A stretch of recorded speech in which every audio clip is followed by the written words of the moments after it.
പെണ്ണുങ്ങളെ രംഗത്തിറക്കിക്കൊണ്ടുള്ള തുടക്കം ആദ്യമായി ചരിത്രം പരിശോധിച്ചാൽ നമ്മൾ കാണുന്നത് സ്വഹാബാക്കൾ മുഴുവൻ പിഴച്ചവരും കള്ളം പറയുന്നവരും വിശ്വസിച്ചുകൂടാൻ പറ്റാത്തവരും ഹദീസിനെ പോലും അവർ ഉദ്ധരിക്കുന്നത് സ്വീകരിക്കാൻ പറ്റില്ലെന്നും വാദിക്കുന്ന പിഴച്ച വിഭാഗമാണ് ഖവാരിജുകൾ. ആ ഖവാരിജുകളുടെ നേതാവായ അബൂമറിയം എന്ന് പറയുന്ന മനുഷ്യനാണ് പെണ്ണുങ്ങളെ പൊതുരംഗത്തേക്ക് കൊണ്ടുവരുവാൻ വേണ്ടി തുടക്കത്തിൽ തന്നെ മതപരമായി മതത്തിന്റെ ലേബലിൽ വാദിച്ചു കൊണ്ടുവന്നാൾ. ഇത് നടക്കുന്നത് അലി റളിയല്ലാഹു അൻഹു തങ്ങളുടെ ഖിലാഫത്ത് കഴിഞ്ഞ് മുആവിയ റളിയല്ലാഹു അൻഹു രാജ്യം ഭരിച്ചുകൊണ്ടിരിക്കുന്ന കാലമാണ്. ഖിലാഫത്തിന്റെ സുവർണ ദശ എന്ന് അഷ്റഫുൽ ഖൽഖ് സ്വല്ലല്ലാഹു അലൈഹി വസല്ലം തങ്ങൾ വിശേഷിപ്പിച്ച 30 വർഷം പിന്നിട്ട ശേഷം ബഹുമാനപ്പെട്ട മുആവിയ റളിയല്ലാഹു അൻഹു തങ്ങൾ രാജ്യം ഭരിച്ചുകൊണ്ടിരിക്കുന്ന ഇസ്ലാമിക സാമ്രാജ്യം ഭരിച്ചുകൊണ്ടിരിക്കുന്ന കാലത്ത് അബൂമറിയം എന്ന് പറയുന്ന മനുഷ്യൻ സ്ത്രീകളെ പൊതുരംഗത്തേക്ക് പുരുഷന്മാരോടൊപ്പം കൊണ്ടുവരണം എന്ന വാദവുമായി വന്നല്ല പെണ്ണുങ്ങളെ രംഗത്തിറക്കി. അയാൾ വാദിച്ചിരുന്ന കാരണവും ന്യായവും എന്താണെന്നറിയുമോ? അള്ളാന്റെ റസൂലിന്റെ കാലത്ത് റസൂലിന്റെ ഭാര്യമാരടക്കം യുദ്ധത്തിലേക്ക് വരെ തങ്ങളോടൊപ്പവും മുസ്ലിമീങ്ങളോടൊപ്പവും പോയിട്ടുണ്ട്. ഇസ്ലാമിക യുദ്ധങ്ങളിൽ പുരുഷന്മാരോടൊപ്പം യുദ്ധങ്ങളിൽ പോലും പെണ്ണുങ്ങൾ പോയിട്ടുണ്ടെങ്കിൽ കായികമായും ശാരീരികമായും പെണ്ണുങ്ങളോട് ഇണങ്ങാത്ത യുദ്ധത്തിന് വരെ പെണ്ണുങ്ങൾ പോയിട്ടുണ്ടെങ്കിൽ മറ്റെല്ലാ രംഗത്തേക്കും പുരുഷന്മാരെ പോലെ പുരുഷനോടൊപ്പം പെണ്ണുങ്ങൾക്കും വരാം എന്നായിരുന്നു അയാളുടെ ന്യായീകരണം. നമ്മൾ ആലോചിച്ചു നോക്കിയാൽ പുത്തൻവാദികൾ സ്ത്രീകൾ രംഗത്തിറക്കാൻ വേണ്ടിയിട്ടും പ്രസംഗ രംഗത്തിറക്കാൻ വേണ്ടിയിട്ടും സ്റ്റേജിൽ കയറ്റാൻ വേണ്ടിയിട്ടും മറ്റെല്ലായിടത്തേക്ക് കൊണ്ടുവരാൻ വേണ്ടിയിട്ടും ഉന്നയിച്ച വാദം ഉപജരണാങ്കണത്തിലേക്ക് പോയില്ലേ നുസൈബ ബീവി റളിയല്ലാഹു അൻഹ ഉമ്മു വർഖ, മറ്റു പല വനിതകളും സ്വഹാബി വനിതകളും യുദ്ധക്കളത്തിലേക്ക് പോയില്ലേ, ശുശ്രൂഷിക്കാൻ പോയില്ലേ എന്ന തെളിവ് തന്നെയല്ലേ? ഖവാരിജുകളുടെ നേതാവും സ്ത്രീകളെ രംഗത്ത് ഇറക്കിയിട്ടുള്ള അരാജകവാദിയുമായിരുന്ന അബൂമറിയമിന്റെ അതേ പിന്മുറക്കാട്ടന്നെ. ഞാനിപ്പറഞ്ഞു വരുന്നത് 1ാമത്തെ നൂറ്റാണ്ട് മുതൽ തുടങ്ങിയിരിക്കുന്ന ഈ സ്ത്രീകളെ രംഗപ്രവേശനം നടത്തിയിട്ട് കാര്യം നേടുകയും ആളുകളെ ആകർഷിക്കുകയും ചെയ്യുന്ന വഴക്കം എല്ലാ നൂറ്റാണ്ടുകളിലും ഇതിനുവേണ്ടി ശബ്ദിക്കുവാൻ, ഇസ്ലാമിന്റെ പേരിൽ ശബ്ദിക്കുവാൻ, ഇസ്ലാമിന്റെ പേരിൽ കിതാബ് എഴുതുവാൻ, ഇസ്ലാമിന്റെ പേരിൽ നയം നടത്തുവാൻ ആളുണ്ടായിട്ടുണ്ട്. ആ കൂട്ടത്തിൽ മുസ്ലിം സമൂഹത്തെ പണ്ഡിതന്മാരെ മുഴുവൻ ഒന്നടങ്കം ആക്ഷേപിക്കാൻ യാതൊരു ലജ്ജയും നാണവും ഒരു കാലത്തും പ്രകടിപ്പിച്ചിട്ടില്ലാത്ത ഒരാളുണ്ട്. ലാഹിരിയത്ത് എന്ന് പറയുന്ന ഒരു വിഭാഗമുണ്ട്. ആ വിഭാഗത്തിന്റെ നേതാവാണ് ഇബ്നു ഹസ്മ് എന്ന് പറയുന്ന മനുഷ്യൻ. പണ്ഡിതന്മാരെക്കാലത്തും നിലനിന്നിട്ടുള്ള ആശയങ്ങളിൽ നിന്ന് എന്നും സമുദായത്തെ പുറകോട്ട് വലിക്കാൻ വേണ്ടി ക്ഷുദ്രശക്തികളെ പിശാച് വളർത്തിയെടുക്കുന്ന കൂട്ടത്തിൽ 5ാം നൂറ്റാണ്ടിൽ ഒരാൾ ജനിച്ചതാണ് ഇബ്നു ഹസ്മ് എന്ന് പറയുന്ന മനുഷ്യൻ. ഹിജറ 5ാം നൂറ്റാണ്ടിലുള്ള അദ്ദേഹം എന്തെല്ലാം വാദഗതികളാണ് എഴുതി വച്ചിരിക്കുന്നത്. 4 മദ്ഹബുകളും ക്രോഡീകൃതമായതിനു ശേഷം 4 മദ്ഹബിന്റെ ഇമാമുകളുടെ പരാമർശങ്ങളും വിലയിരുത്തിയിട്ട് അതിന്റെ ന്യായാന്യായതകൾ പരിശോധിച്ചിട്ട് അതിൽ നിന്ന് സത്യമിന്നത് കളമിന്നത് എന്ന് തെരഞ്ഞെടുക്കുന്ന ദൗത്യമാണ് ഇബ്നു ഹസ്മ് ഏറ്റെടുത്തത്. ബൃഹത്തായ കിതാബ് എന്ന് പറയുന്ന വലിയ കിതാബ്, വാല്യങ്ങൾ കണക്കുള്ള കിതാബ് അയാൾക്കുണ്ട്. ഒരുപാട് കിതാബുണ്ട്. അൽ മുഹദ്ദിസ്, അൽ ഫഖീഹ് എന്നൊക്കെ പലരും അയാളെ വിശേഷിപ്പിക്കുന്നുണ്ട്. ഹിജറ 5ാം നൂറ്റാണ്ടിൽ ജീവിച്ചിരുന്ന അയാൾ 4 മദ്ഹബിനും വിരുദ്ധമായിട്ട് മദ്ഹബിന്റെ ഇമാമിയങ്ങളെ മുഴുവൻ ഭക്തിച്ചും ശകാരിച്ചും ആക്ഷേപിച്ചും കുറ്റം പറഞ്ഞും പഴി പറഞ്ഞും അയാൾ അവതരിപ്പിച്ചിരിക്കുന്ന വാദങ്ങൾ കേട്ടാൽ നമ്മൾ അമ്പരന്നു പോകും. ഞാൻ ചിലത് സൂചിപ്പിക്കാം, ഒരേ ഒരു വാല്യത്തിൽ കണ്ടത് മാത്രം. വളരെ ചിലത് സൂചിപ്പിച്ചാൽ നമ്മൾ തന്നെ ചിന്തിച്ചു പോകും. അമുസ്ലിമീങ്ങൾ ആണാവട്ടെ പെണ്ണാവട്ടെ, അമുസ്ലിമീങ്ങളിൽ മുസ്ലിമുകൾക്ക് വിവാഹം ചെയ്യാമെന്ന് മുസ്ലിം അല്ലെങ്കിലും ഖുർആൻ പറഞ്ഞിരിക്കുന്ന ഒരു വിഭാഗമുണ്ട്, വേദക്കാർ എന്ന് വെച്ചാൽ ഇന്നത്തെ ക്രിസ്ത്യാനികളും ജൂതന്മാരുമല്ല. നിയമപ്രകാരം അവർക്ക് ചില ഷർത്തുകളും ഉപാധികളുമുണ്ട്. ആ ഉപാധി വെച്ച കിതാബുകളും വേദക്കാരും പെണ്ണുങ്ങൾ ഇന്ന് നമ്മുടെ നാട്ടിൽ കാണാൻ സാധ്യമല്ല. ആ വിധത്തിലുള്ള വേദക്കാരികളായ പെണ്ണുങ്ങൾ അമുസ്ലിങ്ങളാണെങ്കിൽ പോലും അവരുമായി വിവാഹബന്ധത്തിലേർപ്പെടാം, അവരറുത്തത് തിന്നാം. ഇത് ഖുർആനിന്റെ പ്രഖ്യാപനമാണ്.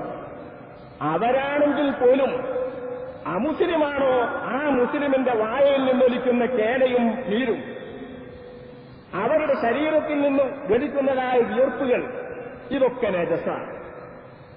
അത് ശരീരത്തിലെങ്ങാനും ആയാൽ അതുമായി നിസ്കരിച്ചുകൂടാ, നിസ്കാരം സാധുവാകില്ല. നിങ്ങൾ ഓർക്കണം, ഇത് വാസ്തവത്തിൽ കുറച്ചുകൂടി വൃത്തിക്കും ശുദ്ധിക്കും പറ്റുന്നതാണ് എന്ന് നമ്മൾ മനസ്സിലാക്കും. പക്ഷെ ഇന്നത്തെ കാലത്ത് ഒരു മനുഷ്യനും നിസ്കരിക്കില്ല ഇത് കിട്ടിയല്ലേ. നമ്മൾ ബസ്സിലിരുന്നാൽ നമ്മുടെ സമീപത്ത് വന്നിരിക്കുന്ന ആ മുസ്ലിം, ആ മുസ്ലിമിന്റെ ശരീരത്തിലെ വിയർപ്പിന് മുസ്ലിമിന്റെ ശരീരത്തിലെ വിയർപ്പിന്റെ മാനമല്ല.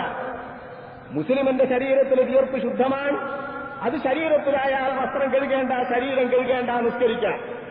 നേരെ മറിച്ച് അമുസ്ലിമിന്റെ വിയർപ്പങ്ങാനും നമ്മുടെ ശരീരത്തിലായാൽ നമ്മുടെ ശരീരവും നമ്മുടെ വസ്ത്രവും കഴുകിക്കളയണം, നിർബന്ധമാണ്. അതുകൊടുത്താൽ നിസ്കാരം ശരിയാവൂല. നമ്മുടെ പെണ്ണുങ്ങൾ നിസ്കാരക്കുപ്പായല്ലായിട്ട് നിസ്കരിക്കൂല എന്നറിയുന്ന കാലം അത്. ആശുപത്രിയിൽ പോയി കടന്നീനു എന്റെ പെണ്ണ് നിസ്കരിക്കാൻ നിസ്കാരക്കുപ്പായം വീട്ടില. നിസ്കാരക്കുപ്പായം വീട്ടിലായതുകൊണ്ട് നിസ്കരിക്കാത്ത പെണ്ണുങ്ങളുണ്ട് ഈ നാട്ടിൽ. അമുസ്ലിമിന്റെ വിയർപ്പ് ശരീരത്തിലായാൽ, അമുസ്ലിമിന്റെ കണ്ണുനീര് ശരീരത്തിലായാൽ അത് നെജസാണ്, കഴുകിയെങ്കിലേ നിസ്കരിക്കാൻ പറ്റുള്ളൂ എന്ന് പറഞ്ഞാൽ ഇന്നത്തെ കാലത്ത് ഒരു യാത്രക്കാരനായ ചെറുപ്പക്കാരന് പണ്ഡിതനാവട്ടെ പാമ്പനാവട്ടെ നിസ്കരിക്കാൻ പറ്റൂല. ഓന്റെ നിസ്കാരം ഗുലൂസ് തന്നെ. ഇങ്ങനെ കുറെ ആളുകൾ നിസ്കരിക്കാതാക്കുക എന്നതായിരിക്കാം ഇയാളുടെ ലക്ഷ്യം. അറിഞ്ഞൂടാ, ഇതൊരു വാദമാണ്. ഇത് ഞാൻ പറയുന്നതല്ല.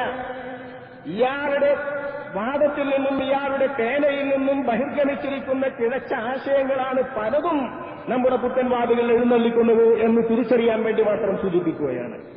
പലപ്പോഴും സാധാരണക്കാർക്ക് അതറിയില്ല. ആയത്തല്ല ഓതുന്ന, ഹദീസല്ല ഈ ഓതുന്നത് അറിയും. വിചാരിക്കും ഇവരെ വീട്ടിലേക്ക് ഇറങ്ങിയതാ ഈ ആയത്തും ഹദീസും. അല്ല, ഇതേ ആയത്തും ഹദീസും ഇവർ ചർച്ച ചെയ്യുന്നത് പോലെ ചർച്ച ചെയ്ത മോശപ്പെട്ട പിഴച്ച ചിന്തക്കാർ എന്നും ഉണ്ടായിട്ടുണ്ട്, എക്കാലത്തും ഉണ്ടായിട്ടുണ്ട്. അവരിൽ 5-ാം നൂറ്റാണ്ടിൽ ജീവിച്ച ഒരു ഇബ്നു ഹസ്ം എന്ന് പറയുന്ന മനുഷ്യനെ കുറിച്ചാണ് ഞാനീ പറയുന്നത്. മയ്യത്തിന്റെ കട്ടിലെങ്ങാനും ചുമന്നാൽ ആ മയ്യത്ത് കട്ടിൽ ചുമന്നവൻ ഒതു ഉണ്ടാക്കണം. ഒതു മുറിയുന്നൊരു കാരണം ആ മയ്യത്ത് കട്ടിൽ ചുമക്കല്. മയ്യത്ത് ചുമന്നുപോയാൽ ഒതു മുറിയും. ഇത് ഇയാളുടെ ഒരു വാദം. അതും കുറേയധികം ആളുകൾക്ക് ജനാധിപത്യമെങ്കിലും ഇല്ലാതാക്കാനുള്ള ഒരു കുത്സിതമായ നീക്കമാണോ ഇതിന്റെ പിന്നിൽ എന്ന് നമ്മൾ കണ്ടെത്തുന്നത്. ഞാനിത് പറയുമ്പോൾ ഈ വാദങ്ങൾ ഓരോന്ന് വിലയിരുത്തുകയല്ല. നമ്മൾ കേൾക്കാത്ത പുതിയ പുതിയ വാദങ്ങൾ പലതും പറയുന്നു. കെട്ടിനിൽക്കുന്ന വെള്ളം വലിയൊരു കുളമാണെങ്കിൽ പോലും മോചയെടുക്കുന്ന സമുദ്രമല്ലാത്ത ഏത് കെട്ടിനിൽക്കുന്ന വെള്ളത്തിലും ജനാപത്ത് കുളി കുളിച്ചാൽ പറ്റില്ല. ജനാപത്ത് കുളി കുളിച്ചാൽ ശുദ്ധമാകില്ല, വലിയ ശുദ്ധി നീങ്ങൂല. ഇത് ഇയാളുടെ വാദ.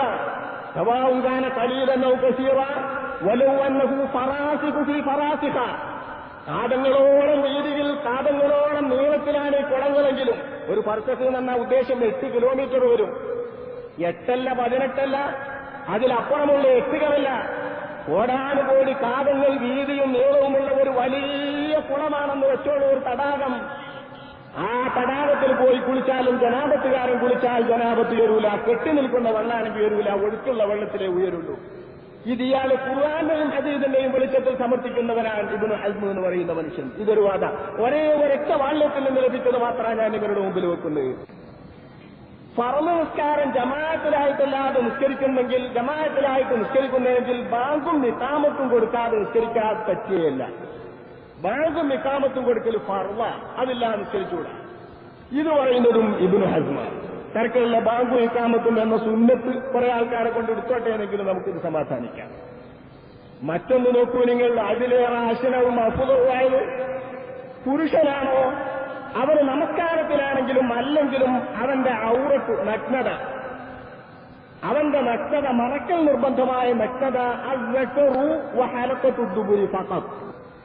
മനുഷ്യന്റെ ബുധദ്വാരം മാത്രവും ജനനേന്ദ്രിയം മാത്രവുമാണ് പുരുഷൻ ആരാണെങ്കിലും നിസ്കാരത്തിലും അല്ലാത്തപ്പോഴും മറക്കൽ നിർബന്ധമായ ഭാഗം എന്ന് ഇവിടെ ആയത്തിന്റെയും ഹദീസിന്റെയും അടിസ്ഥാനത്തിൽ പ്രചരിപ്പിച്ചിരിക്കുന്ന ആൾ 5-ാം നൂറ്റാണ്ടിൽ ജീവിച്ച് ഇന്നത്തെ പുത്തൻവാദികളായ മുജാഹിദുകൾക്കും ജമാഅത്തെ ഇസ്ലാമിക്കാർക്കും കുറച്ചൊക്കെ ആശയസ്രോതസ്സായി നിലകൊള്ളുന്ന ഇബ്നു ഹസ്ം എന്ന് പറയുന്ന ആ മനുഷ്യനാണ്. ചിന്തകൻ, ഉത്പതിഷ്ഠു, പുത്തൻ ചിന്തകൻ.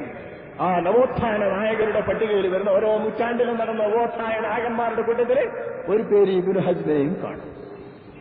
ആ ഇബ്നു ഹസ്മിന്റെ ചിന്തകൾ നമ്മളിങ്ങനെ പറഞ്ഞാൽ നമ്മുടെ കേരളത്തിലേക്ക്, കൊച്ചു കേരളത്തിലേക്ക്, സാംസ്കാരിക കേരളത്തിലേക്ക് കണ്ണും മൂക്കും വായും പൊക്കേണ്ട തരത്തിൽ നിർഗളിച്ചുകൊണ്ടിരിക്കും. ഇനിയും അയാൾ മാത്രമാണ് താൻ മാത്രം മെനഞ്ഞുണ്ടാക്കിയിട്ട് വിവരക്കമ്മിയുടെ പേരിൽ തനിക്ക് അറിയാതെ വന്നുപോയ അബദ്ധമോ അല്ലെങ്കിൽ മനഃപൂർവ്വം കരുതിക്കൂട്ടിയിട്ട് താനുണ്ടാക്കിയ കളവോ എന്തെന്നറിയില്ല. ഈ കളവായ അള്ളാന്റെ റസൂലിന്റെ പേരിൽ കെട്ടിച്ചമച്ച ഒരു ചെറിയ വാക്യത്തെ മാത്രം പൊട്ടിപ്പിടിച്ചിട്ട് ആ പൊട്ടിപ്പിടിച്ച വാചകത്തിന്റെ പിൻബലത്താൽ പെണ്ണുങ്ങൾ ജുമുഅ ജമാഅത്തുകൾക്ക്, പുരുഷന്മാരുടെ ജുമുഅ ജമാഅത്തുകൾക്ക് പോകൽ പുണ്യമാകുന്നു, അതാണ് അവർക്ക് കൂലി കിട്ടുന്ന കാര്യം, അതാണ് വീട്ടിലുള്ള നിസ്കാരത്തെക്കാൾ അവർക്ക് പുണ്യം എന്ന വാദം ലോകത്ത് ഇമാമിയങ്ങളുടെ പട്ടികയിലോ കിതാബ് രചിച്ച പണ്ഡിതന്മാരിലോ ആരെങ്കിലും ഒരാൾ എഴുതിയിട്ടുണ്ടെങ്കിൽ അത് 4 മദ്ഹബിലെ പണ്ഡിതന്മാരിലെ മദ്ഹബിന്റെ കിതാബുകൾ പരിശോധിച്ചാലും കിട്ടില്ല. ഞാൻ നിങ്ങളെ മുഴുവൻ മുൻപാകെ നിർത്തിയിട്ട് ആണയിട്ട് പറയട്ടെ, 4 മദ്ഹബിന്റെയും നിയമം ശാഫിഈ മദ്ഹബ് പോലെ തന്നെ പുരുഷന്മാർ പങ്കെടുക്കുന്ന ജുമുഅ ജമാഅത്തുകളിൽ സ്ത്രീകൾ പള്ളിയിൽ പങ്കെടുക്കൽ കറാഹത്താകുന്നു. അതൊഴിവാക്കിയാൽ പുണ്യമുണ്ട്. അത് തന്നെ പോകാനും പങ്കെടുക്കാനും പറ്റുന്ന നിബന്ധനകൾ പാലിച്ചിട്ടുണ്ടെങ്കിൽ അവിടെയുള്ള നിയമമുള്ളൂ. നമുക്ക് പോകാനും പങ്കെടുക്കാനും പറ്റിയ നിയമങ്ങൾ മുഴുവൻ പാലിച്ചാൽ ആ പാലിച്ചിടത്ത് പള്ളിയിലുള്ള ജുമുഅ ജമാഅത്തുകളിൽ ആണുങ്ങളോടൊപ്പം പെണ്ണുങ്ങൾ പങ്കെടുക്കുന്നത് കറാഹത്താണെന്നാണ് മാലിക്കി മദ്ഹബും ഹനഫി മദ്ഹബും ഹംബലി മദ്ഹബും ശാഫിഈ മദ്ഹബ് പോലെ. ഇതിൽ അഭിപ്രായ വ്യത്യാസമില്ല. ലോകത്ത് കോടിക്കണക്കിന് ഉലമാക്കളും കിതാബുകളും കഴിഞ്ഞുപോയ പണ്ഡിതന്മാരും വിശാരദന്മാരും സമർപ്പിച്ചു പോയിരിക്കുന്ന ഈ നല്ല വീക്ഷണത്തിന് വിരുദ്ധമായി നിങ്ങൾ അവരുടെ വീടിലുള്ള നമസ്കാരത്തെക്കാൾ ഉത്തമം പള്ളികളിൽ പോയിട്ട് നമസ്കരിക്കുന്നതാണ്. അതിനാണ് കൂലി അധികവും പുണ്യവും എന്ന് അള്ളാന്റെ റസൂലിന്റെ ദീനിന്റെ പേരിൽ, അള്ളാഹുവിന്റെ റസൂലിന്റെ പേരിൽ മൊഴി കെട്ടിച്ചമച്ചുകൊണ്ടോ അല്ലെങ്കിൽ അറിയാതെ അബദ്ധത്തിൽ തെറ്റായി മനസ്സിലാക്കിക്കൊണ്ടോ ലോകത്തൊന്നാമതായി ഒരു കിതാബിൽ എഴുതി വച്ചിട്ടുള്ള മനുഷ്യൻ 5-ാം നൂറ്റാണ്ടിൽ ജീവിച്ച് ഞാൻ നേരത്തെ പറഞ്ഞ പൊള്ളവാദങ്ങളും നമ്മുടെ വാപ്പാരും നമ്മുടെ പിതാമഹന്മാരും കേട്ടിട്ടില്ലാത്ത പുത്തൻവാദങ്ങളും ഈ ലോകത്തേക്ക് ഇറക്കുമതി ചെയ്ത ഇബ്നു ഹസ്മുൽ ലാഹിരി എന്ന് പറയുന്ന ആ മനുഷ്യനാണ്. ഇബ്നു ഹസ്മുൽ ലാഹിരി എന്ന് പറയുന്ന മനുഷ്യൻ തന്റെ കിതാബിൽ ഈ വാദത്തിന് വേണ്ടി സമർപ്പിച്ച രേഖകൾക്കപ്പുറം ഒരു ചെറിയ രേഖ, സമർപ്പണത്തിന്റെ ഒരു ചെറിയ രീതി ഇന്നത്തെ മുജാഹിദുകളോ ദശകങ്ങളായിട്ടുള്ള മുജാഹിദുകളോ ഈ വാദവുമായി രംഗത്തിറങ്ങിയവർ ഒരിക്കലും ഇറക്കിയിട്ടില്ല. കാണാത്. എന്നാൽ അയാൾ തന്നെ പറയുന്നത് ഇന്ന് നമ്മുടെ മുജാഹിദ് പള്ളികളിലേക്കും ജമാഅത്ത് പള്ളികളിലേക്കും പുത്തൻവാദികളുടെ പള്ളികളിലേക്കും വരുന്ന രൂപത്തിലാണെങ്കിൽ ആ രൂപത്തിലുള്ള പോക്ക് തടയണം എന്ന് തന്നെയാണ്.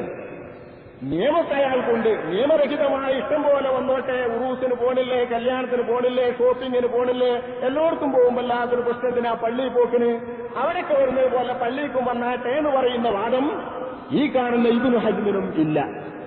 അയാളും പറയുന്നത് നിബന്ധനയുണ്ട്, ആ നിബന്ധനയൊക്കെ പാലിച്ചുകൊണ്ട് പോരാണ് എന്നാ പുണ്യമുണ്ട്. അതുപോലുമില്ലാതെ ആ നിബന്ധനകൾ പോലും പാലിക്കാതെ പുണ്യമുണ്ടെന്ന വാദം ഇബ്നു ഹസ്മിന്റെ പിൻബലവുമില്ലാതെ ഇവർ സ്വയം മെനഞ്ഞുണ്ടാക്കിയതാണ്. തെളിവുകൾ മുഴുവൻ ഇബ്നു ഹസ്മിൻ.